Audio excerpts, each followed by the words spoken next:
Thank you. I am here today as a follower of Jesus Christ.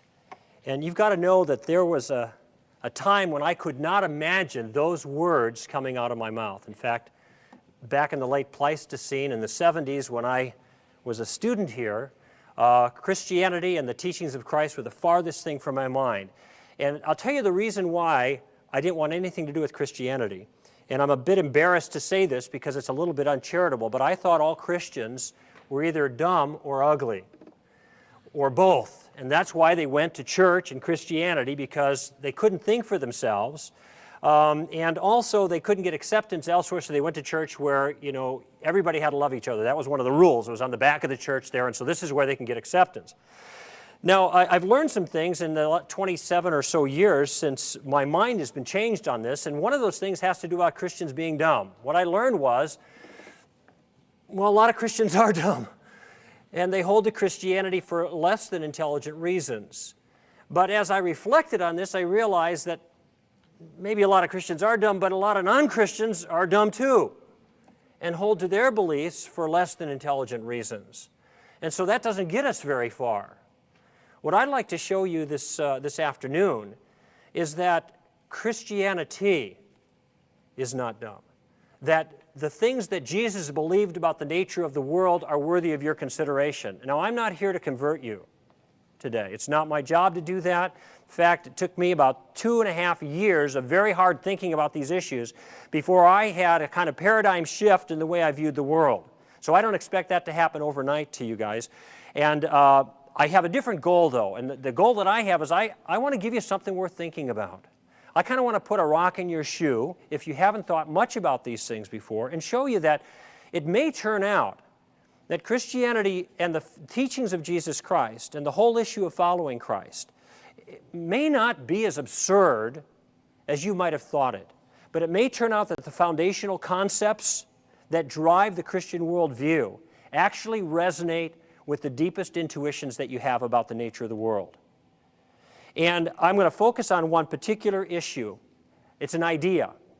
And I think this idea is important because I think as we probe this idea a little bit and think about it and ask some questions about it and give it something like a rigorous analysis as best as we can do in about 45 minutes, that we might learn something in the process about the key to understanding the nature of the world. I know that sounds like a bold claim, but I mean it. And I hope that when you leave, you've got a big rock in your shoe, something to think about that has to do with the way Jesus understood the nature of the world. And I want to start out by telling you something that happened to me about 5 years ago now. I like having conversations with people, kind of on the street as it were, about spiritual things, just to get an idea of what they think, where they're coming from, and what their ideas are.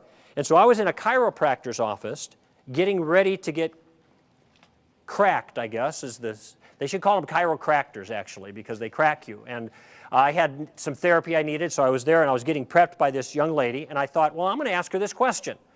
And so I asked permission, can I ask you a more personal question? She said, well, what is it? I said, well, I want to ask you some questions about morality. I've been doing some thinking about it, and I'm wondering about the nature of morality. And I want to know if I can ask you this question. She said, all right, go ahead. I said, is morality objective in some sense, or is morality relative? Is it up to the individual? She said, well, what do you mean by morality? I thought, this is not a good sign. I said, well, morality, right and wrong, which is right and wrong. So we started to talk, and it became clear to me that she's having a very difficult time even understanding the nature of the question. So I thought, okay, I'm going to give her what we call a clear case example. It's like a question or a challenge that's easy to answer and meant to get the ball rolling. It's kind of like, who's buried in Grant's tomb? And what's the number to 911? The obvious ones. So I offer her this. I said, is murder wrong? The taking of an innocent life. Well, I said, well, what? Well, I'm thinking.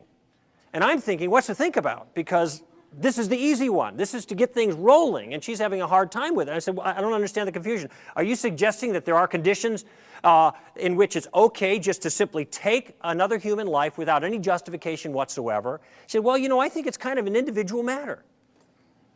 So this question wasn't easy enough. So I thought, okay, I got to give her another one. How about this? Is it okay to torture babies for fun? Well, I wouldn't want them to do that to my baby. Now you think about that response for a moment. Do you see how the response is not a response to my question?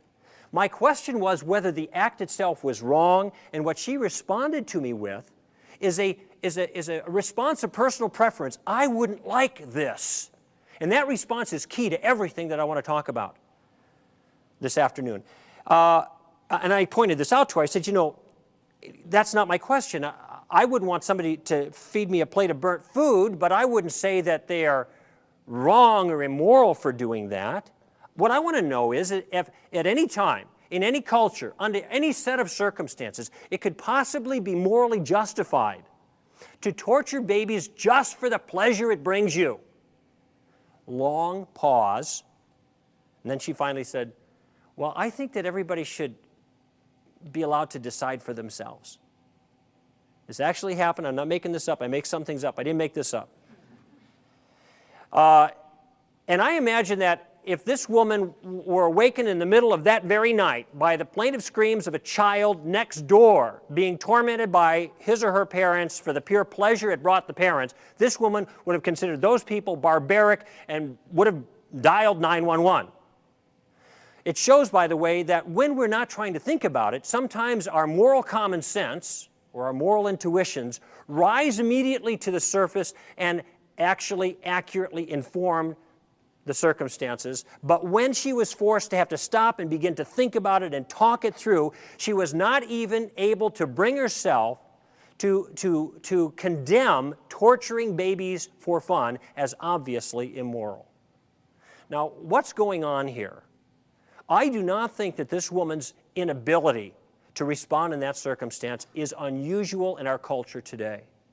In fact, it's more the rule than the exception when people are forced to think about things. Now, when they're just responding, generally they make moral statements quite frequently and accurately, but in this circumstance, when she's asked to think it through, she can't do that. What's going on here is the power of an idea. And that idea is called relativism. It's the view, simply put, that when it comes to questions of morality, of moral facts, of moral dictates, of moral rules, that there are no rules out there, as it were. You have math rules out there, arguably. You have natural laws out there, as it were. And so you could differ on the nature of natural laws, but in differing on your views of natural laws, it doesn't change the way the natural laws themselves are, because they're out there. They're objects of the universe. But when it comes to moral claims, and also for religious claims largely, people say this is not a function of knowledge. You don't know moral things. You don't know religious things. You just believe them. And different people have different beliefs. And then added on to that, if not spoken, at least implied, is that everybody's belief is equally legitimate. I like to think of relativism as it applies to these issues, kind of like ice cream. You like one flavor, I like another. I don't say you're wrong because you have a different preference in ice cream. You don't say I'm wrong because I have a different preference. And when it comes to moral questions, you have what you like, I have what I like, and we don't judge each other. The truth is relative to the subject. We don't push our morality on other people. There's another way. Or don't judge me. These are statements. Who are you to say what's right or wrong? All kinds of statements that we hear in our culture that are coming from this place of extreme skepticism about the existence of any moral thing at all.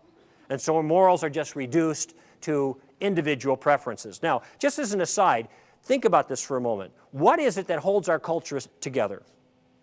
The things that really holds our culture together are common values expressed through law. So we have things that we commonly hold to be good, that we encourage in law, and commonly hold to be evil, that we discourage in law, and this helps our culture work. Aristotle says that law stands upon the necessary foundation of morality. Some people say, well, you can't legislate morality. If Aristotle's right, and I think he is, in this issue, morality is the only thing you can legislate. Because if the law is not based on some concept of the common good, and it is just there to enforce some personal preference, this is despotism. This isn't legitimate use of the law. Now, what happens if law stands on a necessary foundation of morality, but morality turns out to be nothing in particular?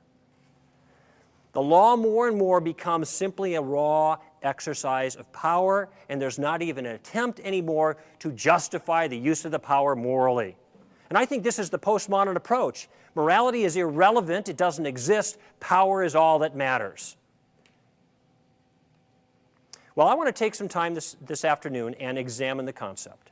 I want to look to see if this is, we've defined it, at least for our purposes here. I want to give it somewhat of a rigorous analysis. I want to speak to what I think is the myth of moral neutrality. I want to expose the myth of tolerance, because it ties in here.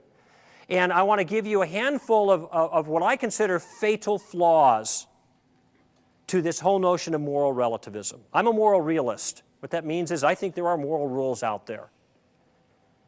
And I think if it turns out that there are moral rules that actually exist, it invites certain questions about how those rules might have come into being, why they're in this universe